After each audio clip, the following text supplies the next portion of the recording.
All right, so after more research last night, we learned a couple things on these units.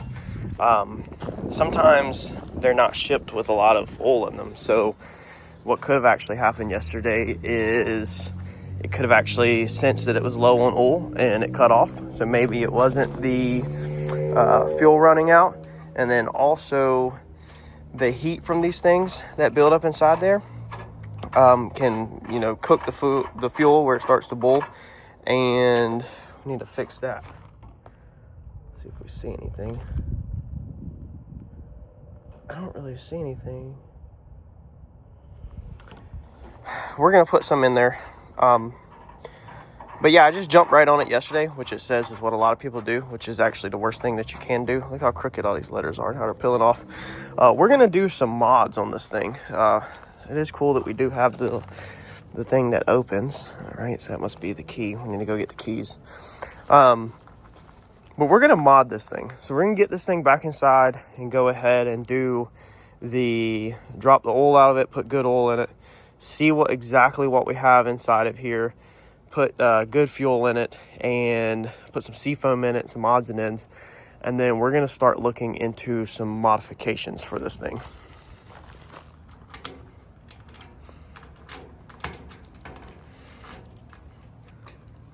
There it goes. So it wasn't locked. So that's going to be your hydraulic fluid over there in that one. Now, when I opened that yesterday, I did notice that was boiling. Okay, it was bubbly and fuzzy inside of there a little. So guarantee you that got too hot from the engine being right here. That's a common problem. Looks like that tank unbolts, which is cool because we can possibly pull that out of there. Looks like it'd be kind of tight to get out of there. People say that there's a lot of welding trash inside of them that we need to clean out. And yeah, we're going to do some things to this. What we might do is cut these panels. We might actually come right here and straighten this line straight and cut this with a cutoff wheel. And then make this panel where it's removable with bolts on the outside. We might change that, use the plasma table. We got to get all these decals off before they stick. If you buy a brand new one of these, I highly would recommend getting all your decals off that are crappy like that. So definitely gonna modify this thing as this stuff comes off. Let me dive into this. I want to go ahead and change the oil before I crank it back up, and we'll see what we got.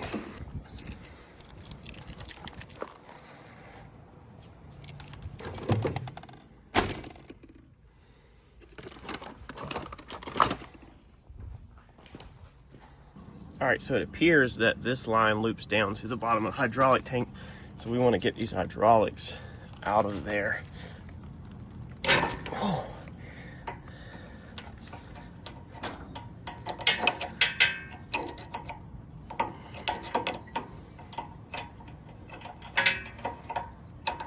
Looks like this is going to be, I guess, the main feed line that goes to the pump. She's about to make a mess. All right, so this is not gonna drain good. I can't get that line down there like I want it. And then to undo that line on the very bottom, I was trying a crow's foot combination, but it's a pain in the butt. So we're gonna just go ahead and take this screen off. Because like I said, I wanna cut the sides of this machine out anyway and change it and plasma cut a custom ring to make it easier to access the sides. So we're just gonna go ahead and get it out of our way because we're gonna need to work on some of these lines anyway to do the upgrades that we wanna do.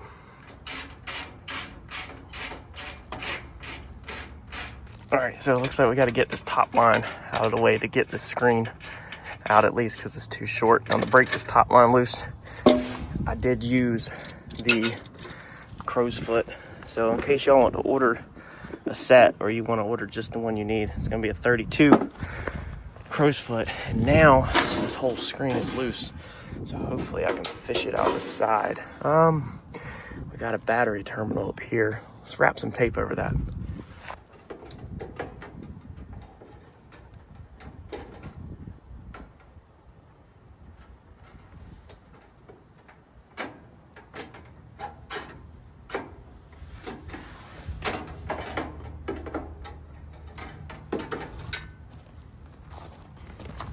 All right, now if we come around here to this side, now we can access the line down here super easy. The lines on the back of the pump super easy. That line's super easy. You can see the side of the motor. So that's what we want to do. We're going to eventually cut this out. Make sure you go ahead and subscribe, because we're going to cut this out, build a trim ring on the plasma table, and custom grate and nut serted on the outside and everything, so that you can just zip the side panel right off. And then we'll probably do the matching one over here, because it'll be easier to get that down there and everything. Just go ahead and do it. That way, if you are on the job or you're working in your yard and you need to access something real fast, you can just zip bolts on the outside versus the inside.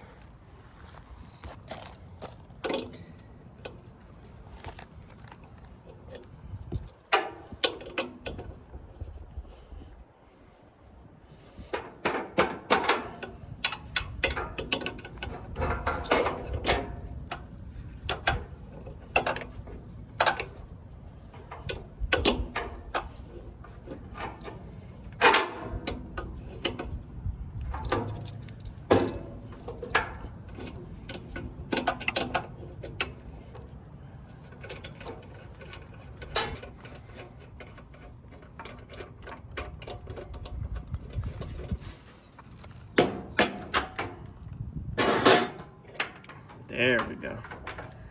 Now we're draining.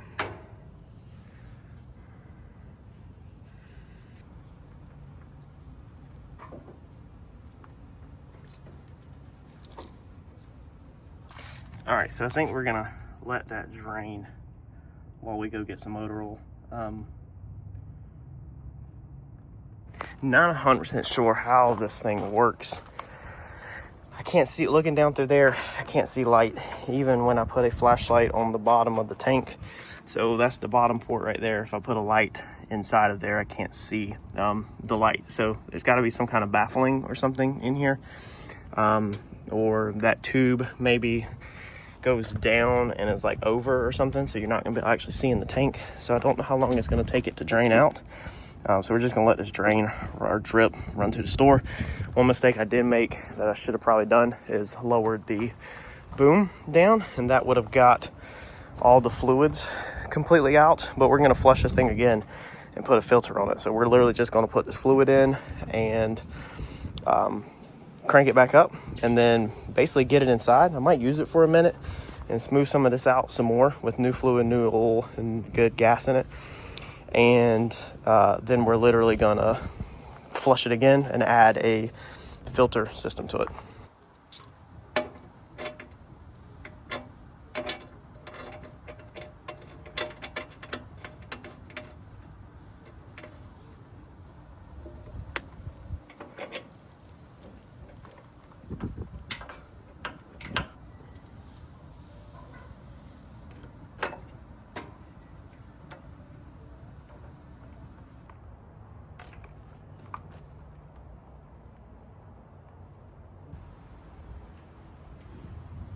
All right, now when I got this thing yesterday, I don't even know if I noticed if this thing even had any oil in it. So it was probably extremely low. It's probably operating it with barely nothing in it. But that clear glass, that's what that for is. As you put hydraulic fluid in there, it comes up. I was kind of creeping up on it. I went and snagged a dipstick out of one of our scrap cars out back, just to kind of see where I was at, and wasn't getting nothing on the dipstick. I felt like it was going to show on there, but I just wanted to confirm. And sure enough, we're right. So I think we should probably just go right there and halfway and crank it up and let it self-adjust. I mean, we're gonna be flushing it again anyway. For hydraulic fluid, this is what I'm using. This actually happens to be the same thing that we use in our 2-post lifts in our shops. I think I read online that these things are known to take like 7 or 8 gallons. I drained what would come out of that tank. I don't think it was completely draining the whole entire system, but that didn't even use but maybe 3 or 4 gallons to top that back off. But I would definitely buy you a 5-gallon bucket. It's no reason to go to the store twice. Again, there's nothing wrong with the machine when you get them new.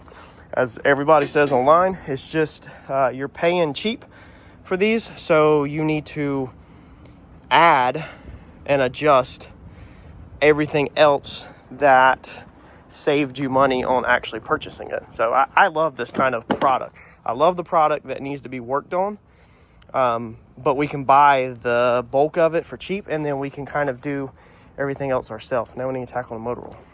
Okay, getting to the motor oil drain is definitely not fun. A lot of people talk about extending these. Definitely would like to figure out a way to extend these. All right, we got it though.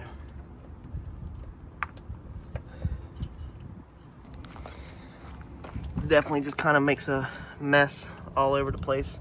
We're gonna add also the drive motor bar thing. I'm not gonna buy the kit that's out there. I'm gonna make my own and possibly sell that and try to beat the cost of everybody else's kit and kind of show you how to DIY that yourself. I'll just get you some parts of it or get you up and running. But man, I can't wait to customize this. I got some really good ideas. A lot of people say that the Chinese gas that's in there, if that is Chinese gas in there, I'm not sure, is terrible. So we're gonna run a little bit of seafoam through it, and we're gonna start using non-ethanol gas. I'm just gonna put a little bit in there like that. I'm gonna keep doing that probably every single fill up until this whole entire can's gone. And then we might start adding some 2-stroke oil. I think it is a 4-stroke. I gotta look back. It's like TCW3. Somebody else on one of the forums recommended that you use that to keep everything nice and lubricated up. If you know anything about that, or if you have suggestions, drop them in a comment below. I know this goes through a little carburetor and everything, so we definitely don't want to gum that up. Should we do that, or should we just stick to the non-ethanol gas? They were saying that they just add that because they don't want to pay for non-ethanol gas. I'm not so cheap that I can't pay for non-ethanol gas.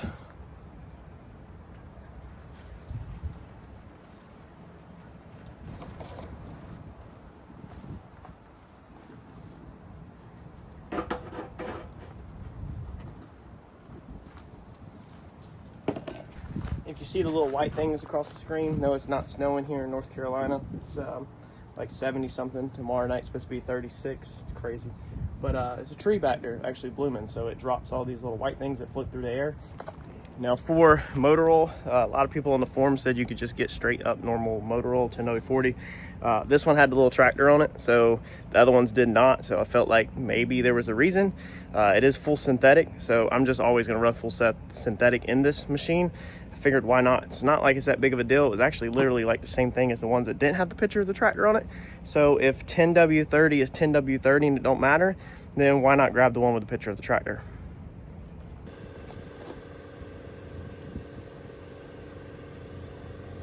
All right, there's what it should look like. See the motor oil right down in there. Probably actually bring it up just a little bit more so we can see it on the threads.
All right, so we got in some parts for our excavator. We got in the oil cooler, and I'll try to put these links in the description of what I bought. They probably won't work by the time you find this video if it's in the future. So just search eBay or Amazon. This is just your basic oil cooler, 12-volt fan on it, Chinese writing all over the back of it. I think this thing was like 60 or 80 bucks. I'll put it right here on the screen of what I paid for it. Looks like it's powder coated, you know, so I don't know if it's metal or steel or aluminum. I have to put a magnet on it, but this is what a lot of people use, is this unit. So we got to find somewhere to mount this. I've already figured out the conversion. I messaged the seller and asked him what thread size this was, and so already have them in my cart to be able to convert these lines over to, it's like a G1.5 or something, or a G half something thread. You convert it over to a metric. I'll put it on the screen right here also. But I need to know, do I want a male or a female to convert. So I don't want to end up with a bunch of stacked connectors, so that's why I'm taking my time. So we got that. Then we went ahead and we got our filter with the head, okay? So again, I only ordered this unit. I know what these are, but I want to make sure that I'm converting it the most cost efficient. So if I can reutilize some lines that are on here or something, then we'll do that, and also have a couple lines laying around the shop. But there's the part number on the filter. You can get this whole unit for not expensive. Again, I'll put it across the screen, and I will try to put the link in the description below. I don't get paid for none of this. I'm just trying to help people out. It has arrows on the top of it of which way the flow goes through it. So super simple. And on this filter, it says Delta, D-E-T-A, Delta install. That's a good sign. That means you're paying cheap. But you can always probably upgrade to a nicer filter that's like name brand or whatever. That head is what you really need. Went ahead and got 2 fittings. Can't even remember what these are for. But I know I needed these. I also have 4 more fittings on the way that convert the machine size, because the machine side is a den style fitting. I almost canceled that order whenever I ordered the kit. I started to buy them fittings for the cushion valve kit, and then I ended up just buying a cushion valve kit. It would have been cleaner to just build my own cushion valve kit versus using central diggers. His are just like straight, and it's gonna kind of look tacky, but I remind myself that we're trying to be on a budget, and this is gonna go underneath the floor of the machine anyway, so you're not gonna see it. But it still bothers me not to build clean stuff. If you follow along the channel, I like my stuff to look as clean as possible. First thing we're gonna do is get up in here and get all of these bolts off this other side of the screen, just like we did the first side. That way we can take this screen out so we can get access in here easier to install our cooler and work. And then we're going to be plasma cutting our plates. I did design them this past week. Little tip for you when you're working on your machine, I like to take a ratchet strap, even on cars, and I just ratchet strapped it around this bundle of hydraulic lines and done it up there to hold it. And now I can easily get my hands in here and I don't have to fight around the lines. And then with a little finessing, we should be able to slip this thing out just like we did the other side.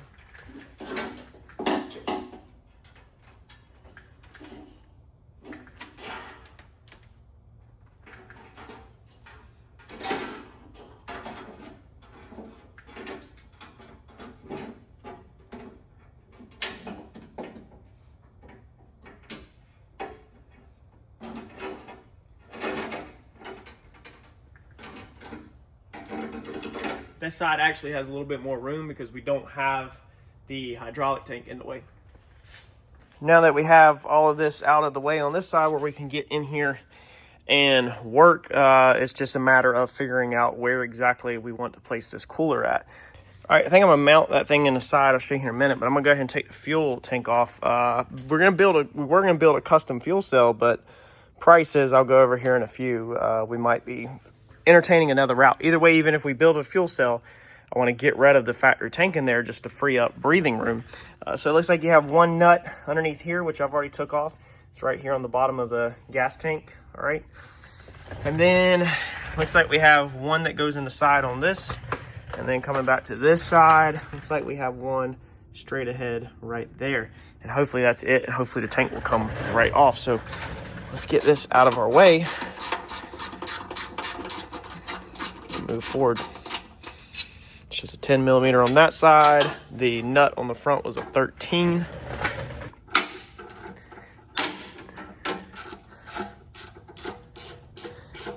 On this side, it's another 10.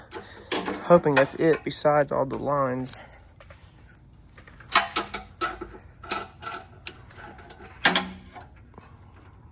Another 10.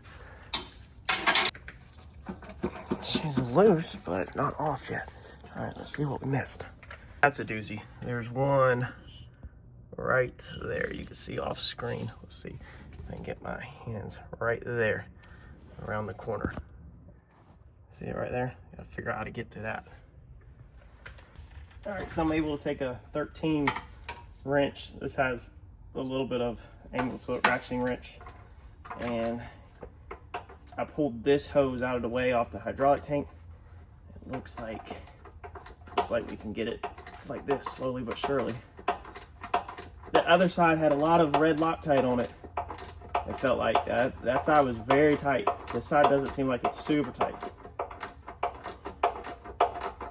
You got one breather up top to take off.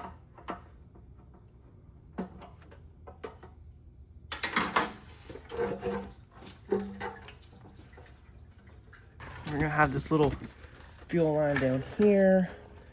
Just mount it there.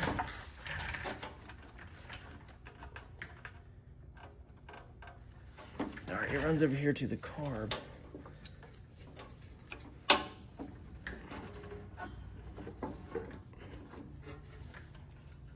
I'd just about rather take it off of the tank side. You know this is gonna make a huge mess. Try to get my finger on it.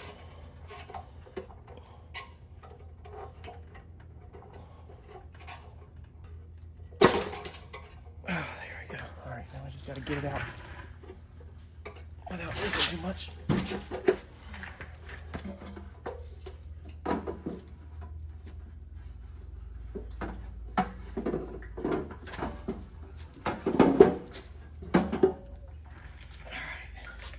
All right, and the question everybody always wants to know is how dirty is the tank when you buy them new?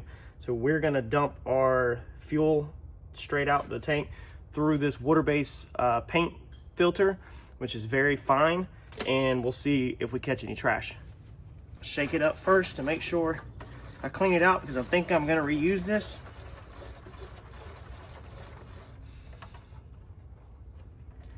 Let it go through there. I don't know if I can dump it through the top.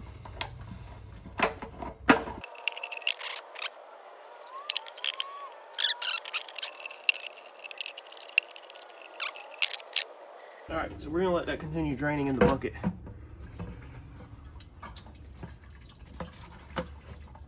And as for our filter,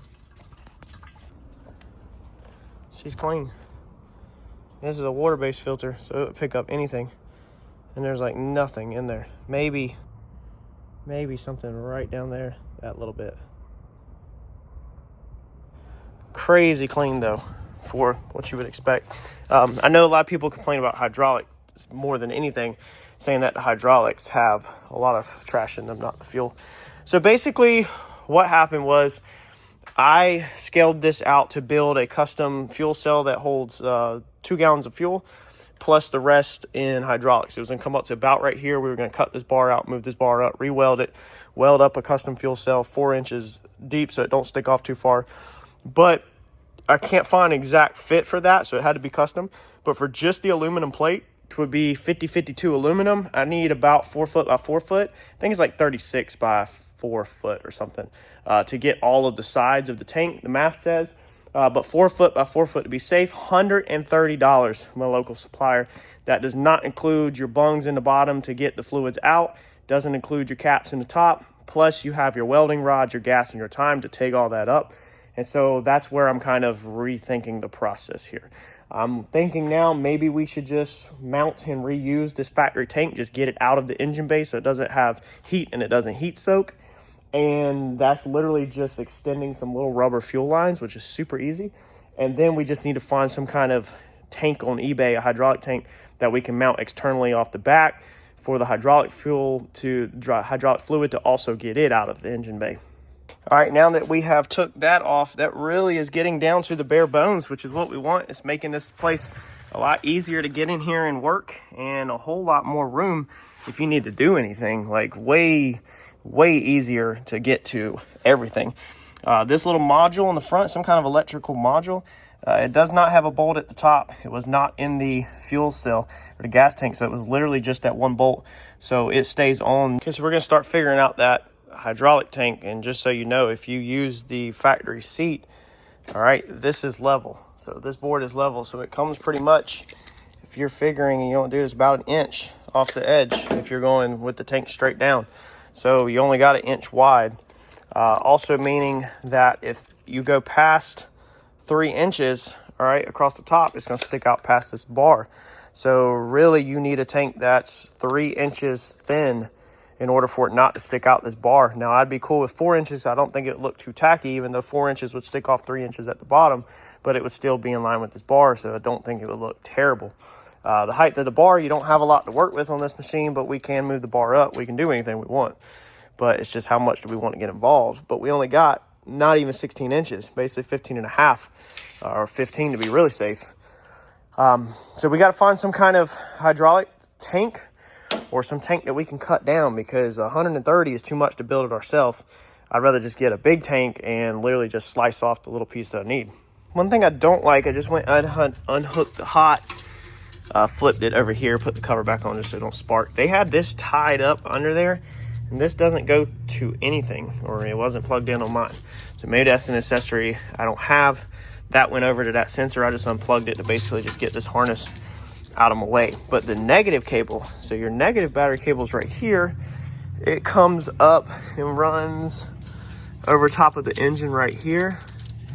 All right, is wrapped all up and then goes up here to this fuel cutoff, which we put duct tape all over earlier in this video. All right, I don't really like how that runs through here. I think that's tacky, so I think we're gonna unbolt it and hook it around the outside of that hydraulic thing to just get stuff off the engine. I just want to get as much stuff off the engine as I can, because I think that just increases the chances of stuff burning sitting on the engine.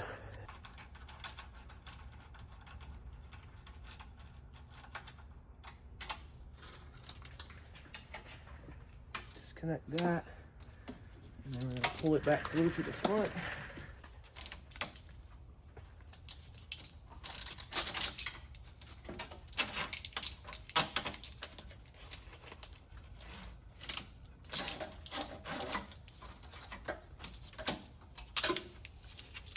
So we got it out, and we're going to dive it back this way. All right, so that's going to lay down like that, and then it's going to go up back to our cutoff switch.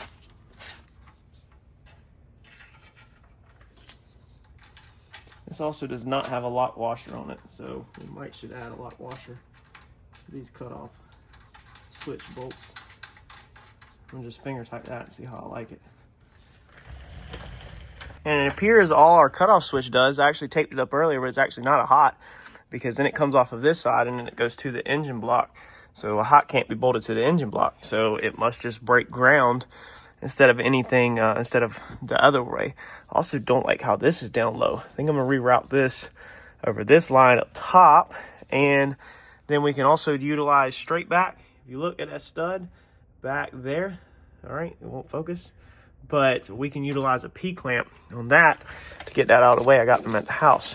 So there's actually two right there. That would be perfect. If I can get it sit, I'll show you. That's what it would look like. So it would P-clamp around that bolt, and then P-clamp around the bolt up top. So I grab them from the house, and then you won't even see the wire from the outside, because then we can pull it back like that. And it's looser. It's got plenty of slack right here. It's cleaner. It's out of the way. We don't have to worry about heat on it. So that's a good way to route that. I just want to route this over top of these lines, kind of. But these lines, I guess, are going to change because I'm about to redo the tank. All right, so this, where we at? This line right here that is in the bottom of this T that comes in. All right, it routes up front like that. Just traced it. It goes up here. Which one is it? I think it's this one. Yep, it goes to this right here. So that is freaking perfect for us, because we literally can just take this long line out and just get a shorter line made that would go right here straight to the hydraulic tank. So that's an easy one to do. This big sucker right here, which is going to be the return, I think this is the return, correct me if I'm wrong on any of this, people know, it runs right up here. Okay, so your return can just route over there. There's plenty of length on that. And then I think the only one's going to have to be remade is going to be this feed, I guess, off the bottom. If that's the feed that comes off the bottom of the tank down there, goes to the pumps. Most definitely would have been nicer to do all of this while it was all apart last weekend, but I wasn't sure exactly what I was going to need to do, and I was trying to just go and flush it. I wish now that I would not have flushed it out, and wish I would have just let it go. Don't want to make a mess in the shop like I did outside. And then I'm hoping I could flip it over here into this pan really fast.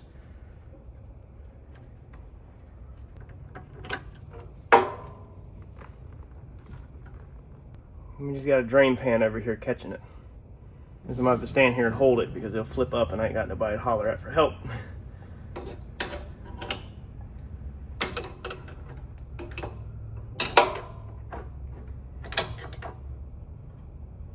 Oh, there we go. My dad sometimes asks me, how did you do that? Or how do you do that? Or how do you do that by yourself? Do you need help? And I always tell him where there's a will, there's a way. And well, there's an adjustable wrench way to hold that line over to let that drain off.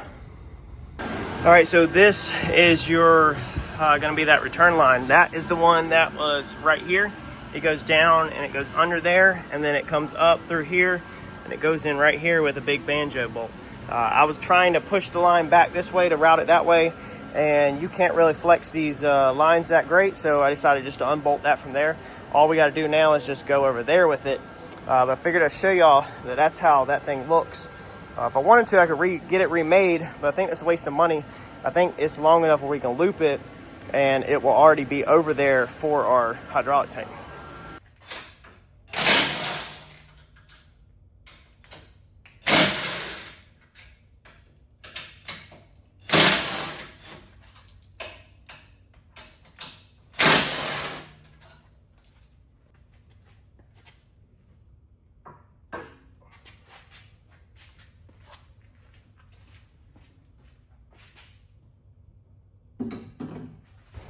All right, so I slept on it again and started thinking about it and changed my mind. So as you can see, we've already jumped on it this morning.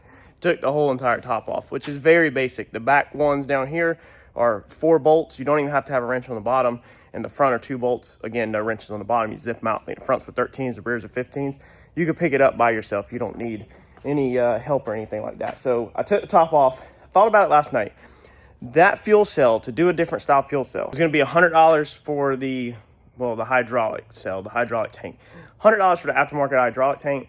And then we were still going to have to weld bungs in to make sure that the pilot control return lines that come from the pilot control, they need to be up high, just like on the factory tank.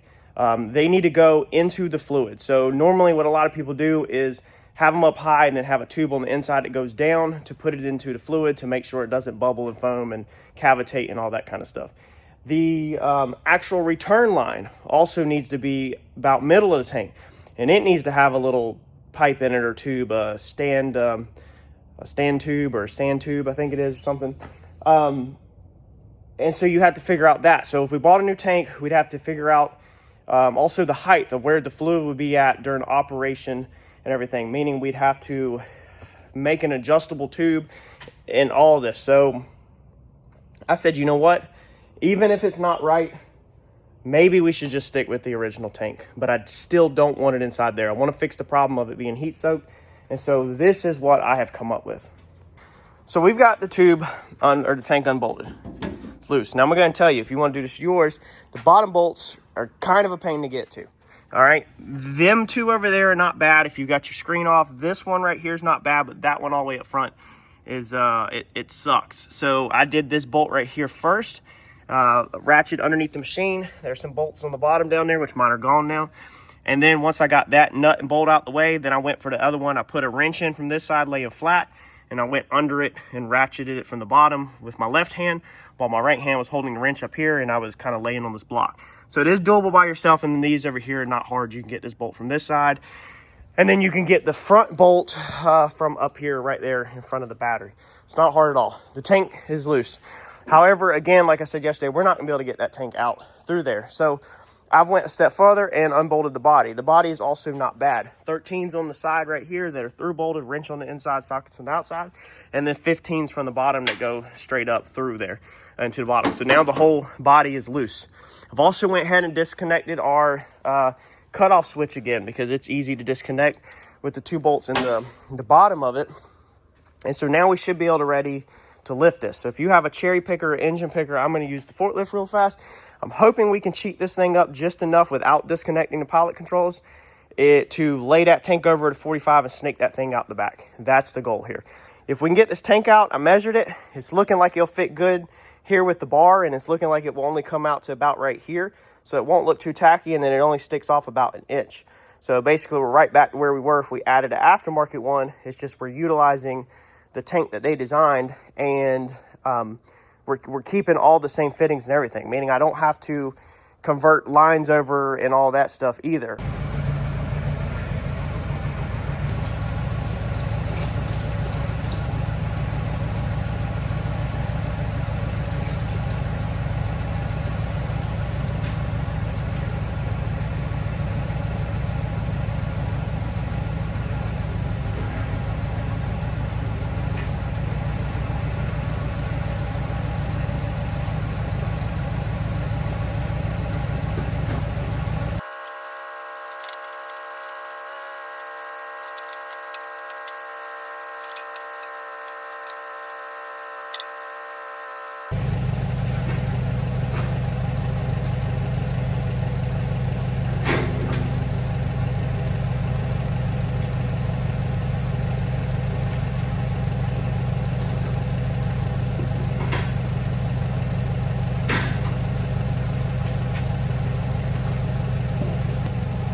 All right, so now we have our tank out of there. All right, hourglass is still on it, or the sight and everything. The bungs, factory bungs are still in there. I mean, everything is literally exactly like it's supposed to be. We need to let this thing drain some more though. All right, so with the top just put back on loosely finger tight bolts just to mock up. It's just like when we're building race cars or hot rods or whatever. You gotta mock the stuff up. That's how the tank would be if we don't cut it down, which is not bad at all. Fittings, I really don't want them on the outside. Let's see here. I could build a box to encase that. I put this back on just to help slow down the dripping. Let's play around with this. Flip it like that, we can no longer see our gauge, but our lines are now on the inside. So that would be a lot more practical, because then it could go down. And it's a shame that this bracket wasn't flipped like that bracket, because if this bracket was in, it would catch perfectly fine. We could put our lines on the front possibly and have them still dive down, but then that does pull our cooler back. A bracket also would hit like that, perfect, where you could drill it. So that might be the best bet, because then we could also still see our gauge where it's at. And then we would just have to notch up front. So if we look at it in this way, we don't have to do anything to the tank. We can through bolt that. We can force it that way a little bit. We can loosen these and shift that just a little bit there. We can put a piece of rubber between down there to keep it from squeaking, but we should have enough play adjustment to go that way just a touch to get this nice on the edge. And then we literally just through bolt it. 2 bolts there. 1 bolt would fit right there in that tab, and then nothing would be there. We have to get the floor back in this, and we might have to cut our floor where it wraps around this and weld in maybe a new brace or bolt in a brace or something. But that would just about be the best orientation, because we could see the temperature gauge. So when you're working on here, you can see this temperature gauge, even though I've read that that's not as accurate. You'll be able to see that there's fluid in there. That you haven't all of a sudden sprung a leak and all the fluid goes off of that. Okay, so you be able to monitor your fluid. It'd be easy right here if I stick you at my chest height. All right, this is basically chest height to fill in hydraulic fluid, even though you won't have to fill it that often. Easy to service, and then all your lines can just 90 and basically go straight down this bar into here. We might have to notch some of this out and change that, but that would be fine. You could literally just extend your cut right there forward all the way up to here, around that piece and back, and you should be able to 90 down. Should be able to flip this line and go down with it. We're going to make this line is going to have to be made, because it's got to go down and around all the way over there to the pump. So that one's got to be made, and then the other ones, the way I've plumbed them is I changed them up.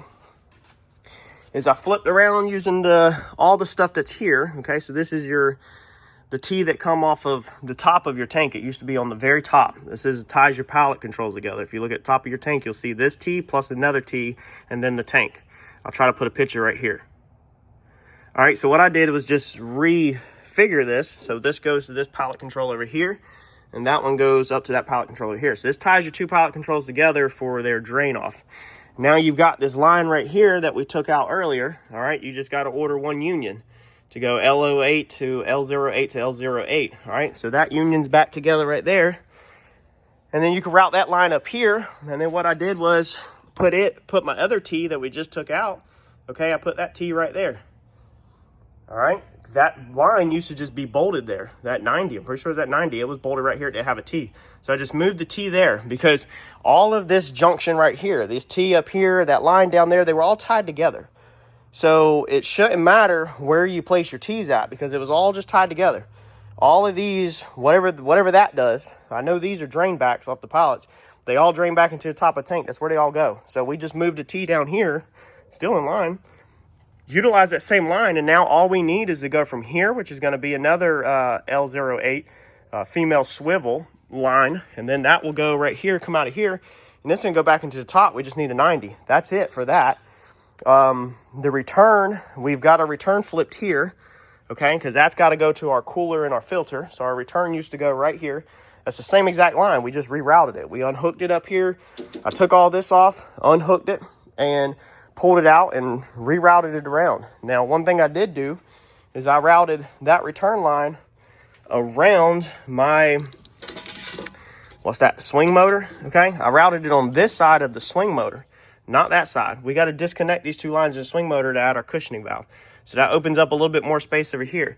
So our line is routed to this side because I needed the distance shorter this way. So I needed to make up some space. So with this being right here, now all we got to do is flip this up. Look at that, perfect 90. This is going to be our filter housing and the cooler right here. So that's going to be good. And then we'll tie the filter into the cooler, you'll see. And then the cooler is just going to need a return line to go back into the tank. So that will just be one line that gets made there. So we're going to have to make 3 lines or order 3 lines. The little one to the top, the return from our new filter setup to here, and then the big boy from the inlet suction line that goes from the bottom inside your pump. It went right here. All right. So I think that's going to be the win.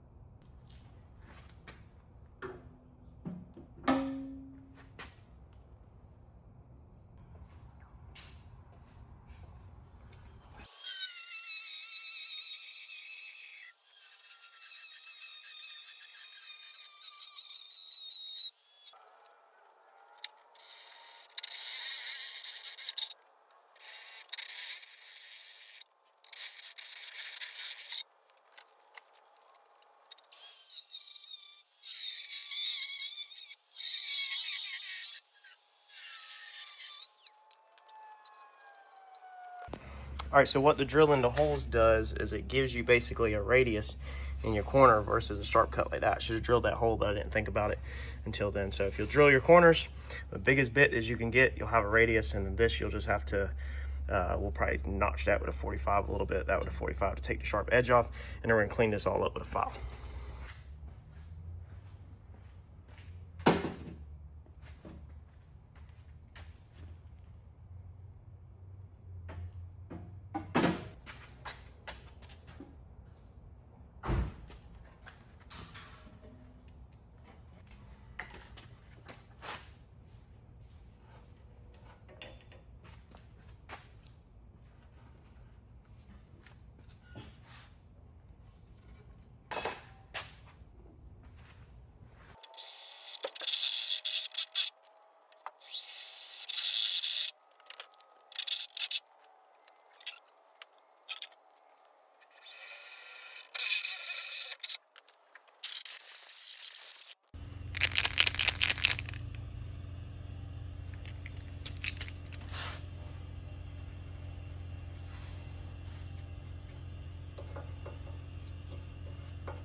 All right, so I put a lot of stuff back together just trying to clean my table off, but we got this thing mounted on there, and you can see this thing is solid. You hear that noise though. So what it is when the floor flexes, it actually hits this, even though I've got this scoot over as much as possible. But if you pull on it this way, you can open up a gap. So I am going to put me a piece of rubber in there. We've got some old floor mats laying around here. I'm going to just cut a little square of rubber and maybe put some glue on it and slip it in there and let it set up, and then that won't make any noise. I was going to weld us a tab that had a through bolt through here and here to brace it to the bar. But after yanking on this thing, I mean, it is freaking solid. I don't think we need it, and hydraulic fluid will ignite, it can ignite. And the only way to safely weld this would probably be to completely fill this full of water and then weld it and then get the water out of it. And if you miss any water and any slightest bit of moisture stays in there, you don't want water in your hydraulic system. So I think for the pros and cons and the reward for the risk, I don't think it's worth it because it is so solid. I mean, I can shape the machine. Shoving a piece of rubber in there is going to brace it just fine. If we ever have a problem, then we can visit that. And if you want to do that, you can. And I could also, like I said, build a bracket that comes off of here. I might still do that, put that there, but I really just, that thing is solid, man. You shove a piece of rubber between there, and I don't think you're going to need to do any welding. So we're going to roll with that. It's going to be easier for y'all to also not have to do no welding for my viewer if you don't have access to a welder and stuff like that. I did fit this. I did check this line using our little one that we got right here, and it's close. Don't get me wrong. It is close, so you need to check that. But by the time we put the and it did clear a second ago. By the time it's moved now that I've bolted it down is what it's done. By the time we put everything on, it'll be fine. We can also undo that bolt and put a body shim. If you go to Harbor Freight and get the kits of body shims, fender shims, we'll shim this tank this way until it clears. It did clear before all the bolts were tightened down. So you can see, like, we pretty much got it. We just need to shim it.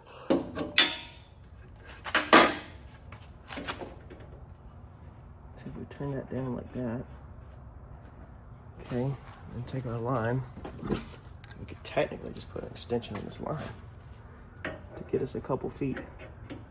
Let's just mock this up for y'all if anybody wants to utilize this idea.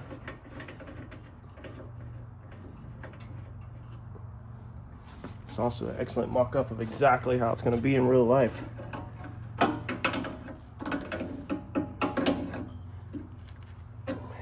Like that.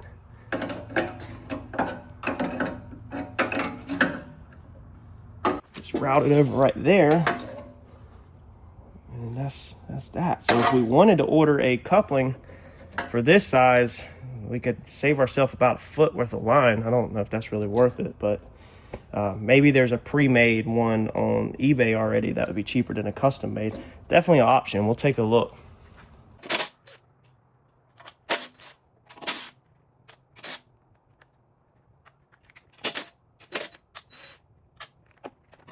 That's what I was afraid of. The inside is literally just uncoated steel. So it's not going to rust when it gets covered in the hydraulic fluid as it splashes around, but it is just uncoated steel. So you could just about take all this off and then maybe try to paint some of it. I'm not really sure. It's the only bad thing about a steel tank. See what the inside looks like. All right, so it does have an O-ring on top. Yeah, so it's just straight steel. You definitely need some kind of filter. Okay, so it has the filter on the bottom, does not come off. That is on there. I don't know if it turns. Yeah, okay, so it unscrews. I don't really want to unscrew it. I'm going to tighten it back down. There's no reason to take it out, but you could take it out and clean it if you needed to. There is no stand tubes or sand tubes like we were talking about previously. If I changed, should be technically a tube that comes off of there so it doesn't aerate or aggregate, whatever it's called, where it makes the bubbles. But it's definitely, I don't know. I mean, it's just metal. But all the hydraulic fluid should definitely keep it from rusting. So I feel good. Now y'all know that there's a filter in there. We can take these magnets and we'll stick them just down here in the corners. And that should be perfectly fine. Okay, so let's just do like that. Stick one about right there and one right there, and that's going to help track the metal to them. And if they fall down, they can't go down there into that because there is a breather. But you can see glittering off the light. If you notice, look at all the metal. Okay, so not great, but it is what it is. We should probably try to flush some of this out. I don't know. I don't think flushing it out is going to do anything. You got to be careful with brake parts cleaner too on rubber gaskets, O-rings, because they will swell up. So flushing it out, maybe diesel fuel, maybe do it before you put the tank on if you want to. I'm not really worried about it. With filters and magnets in there, I think we'll get it all out and we'll just change the filters a couple times. I think that'll be more efficient than trying to flush it out because I don't see anything major in there. Taking this off, though, does allow us to index our fill port where it's more this way, so it's not back here. It just looks more now perfectly and straight with the line of the controls. I pay attention to details. I'm a car builder, so details are very important to me.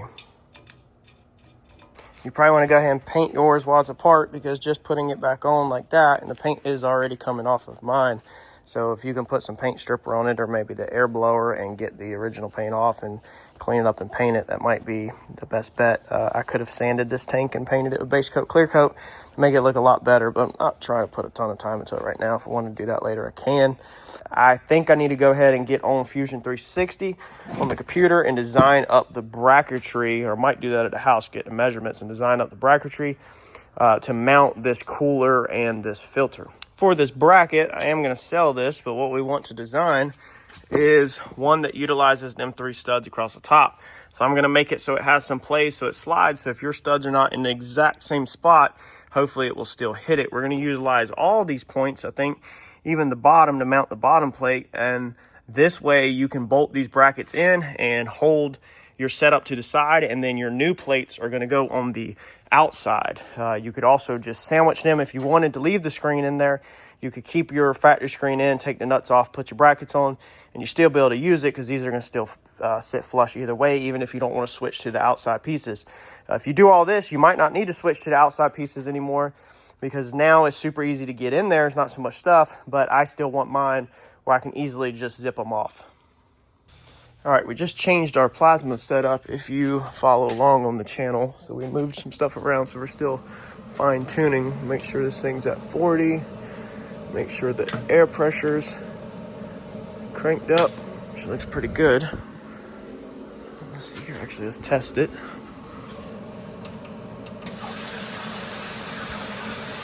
Yeah, she's solid. All right, let's turn this thing on. Trying to use up some scrap metal here, so I'm going to see if we can run this out of this piece possibly. Okay, so we'll be able to fit our second piece, which is this bracket. Now I'm designing this, the head's going to bolt to this, your oil filter head, and it's going to be able to slide. I'm going to have to cut the other one out of a longer piece. Hopefully I got a piece. Let's see here, enter. Hopefully this works the first time. We just undid everything.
All right, so here's what's going to bolt to your filter head. I'll have to clean it up. Let me cut the base for it. This is what your base is going to look like. Again, I'm slotting it so that you can utilize them studs and make sure if yours is a little bit off. We're just going to outline this, make sure we got enough metal. So we're going to skate right down the side of that existing cut. It's 15 inches long overall, so it takes up a good chunk. And I think it's like 2.5 wide or 2 wide, no, 1.7 wide, 1 3/4. All right, so that looks good. Let's go ahead and cut this one. Go gadget.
So we're just going to put these on for mock-up purposes.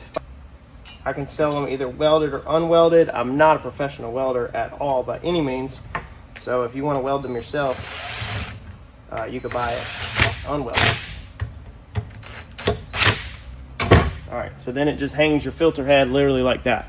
All right, now you can get longer bolts and put washers or spacers to bring this down. If you wanted to cut a piece of pipe with a long bolt, bring this down. So you can adjust your filter head up and down off of that. And then I've got these slotted so to hit your studs in there. And then I've got this slotted so you can pull your filter head forward and backwards. That's like 5 inches or something, depending on what you need for your fittings as you stack fittings and stuff like that. If you buy it unwelded, then you would be able to place this piece anywhere you need along this 15 inches.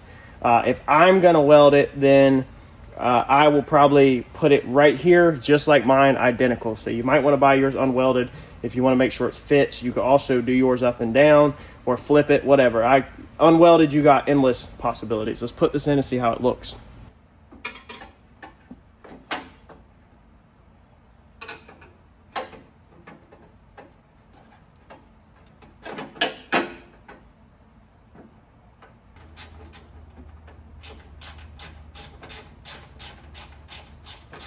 All right, and this is just mock-up, so I don't have the big washers on there like I need. That's gonna be how it's gonna hang. I only put 2 bolts on because again, this is just mock-up. I still gotta take it apart and paint it. You'd be responsible for painting it, but that's how much room you have. I made the holes really big because you see where they welded the stud right there?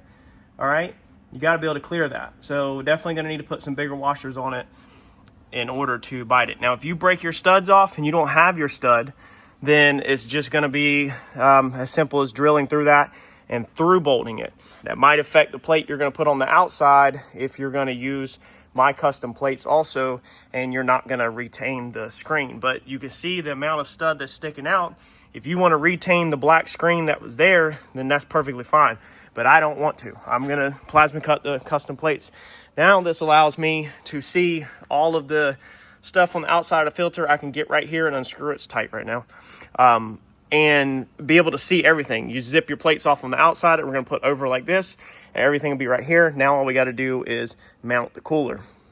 Line goes up, and it will go right there inside, okay, inside the hole, which I don't have all the fittings. So I can reach that. That is a little bit pulling on it, which it would go more of a 45. You might have to stay on this side of the stepper motor instead of routing it around the backside like I did.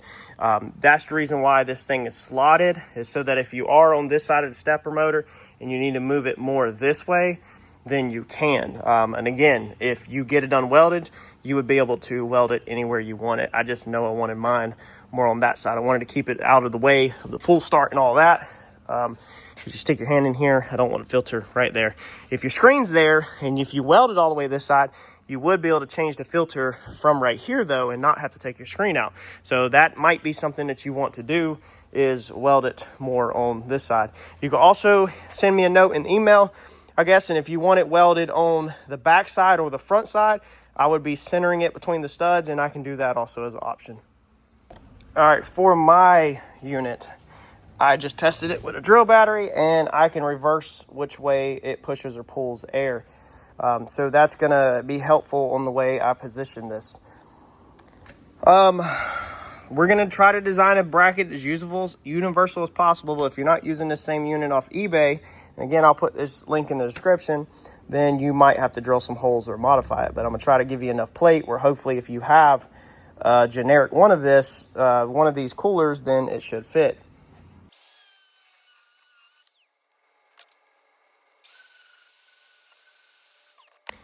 So all we've done on this, see how that sticks out? This side doesn't. I want to face mine where the grill is on the outside of the unit. That's at least what I want to try. And so all I've done is cut this off because it needs to clear the filter that is in the machine currently.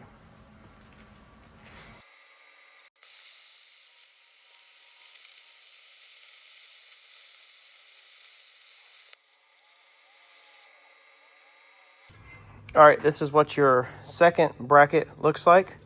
All right, let me get it bolted in. It's gonna go the exact same way off of these studs on the bottom. And this is going to also allow you the max amount of adjustment. Okay, so you can slide this forward and backwards, and then you'll also be able to slide your cooler on these mounts. Now that bolt back there might be a little harder. For mock-up purposes, I'm just gonna put the center one in real fast for y'all. All right, let's grab our chair, roll over onto here. We got our bracket bolted in. It does help if you kind of tilt the bracket up and get the bolt started. I went in from that way. Now it should sit on here. I don't know if I can do this one-handed. Wires in the way.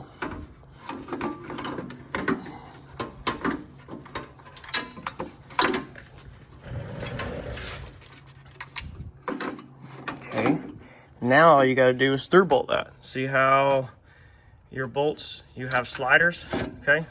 So you can adjust it. It feels like on this side, no, I can max it. No, I'm on my filter. So that filter down there is hitting the fan right there. So with my adjustments, I'm still perfectly fine. Okay, so I'm through there. I'm not hitting my filter. I can get my hand back there and through it, and then I can get a bolt through right there. Now, let's see here. It's gonna be more like that. Okay. You'll have to probably go through here to get your bolt on the bottom and then go through back there.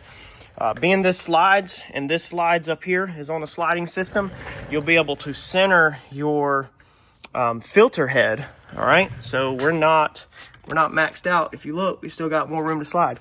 So we can bring our filter head, now that we have this design, more centered and have room for our fittings to come up off of there. Okay, you see the red pieces? They might have to cut that stud if yours is going to go there, if that stud's going to be in the way. But that's going to be nice and tight. Your fittings, when they come up, you might have to put another piece of rubber like we're going to do on that thing up there between here if you get some vibrations. But you can also use your studs, if you cut a scrap piece of rubber, to actually bolt a piece of rubber in there to isolate the fittings if they do. And then once you get this all bolted in, you should be able to take this and bend it that way to get it to clear off a little, and it'd be perfect. But dude, that thing fits in there freaking amazing. I am very happy with how that turned out, and I have to just decide. Y'all can let me know in the comment section. Should we set the fan up so we're sucking it in that way, cool air in, or should we set the fan up where we're blowing it out? If we blow it out, we're taking hot air off the engine and blowing it through the cooler. So I'm pretty sure we need to suck the air in. Also, if you get this piece unwelded, you can play around with it if you want to flip the bracket and if you want to mount it the other way with the fan out here.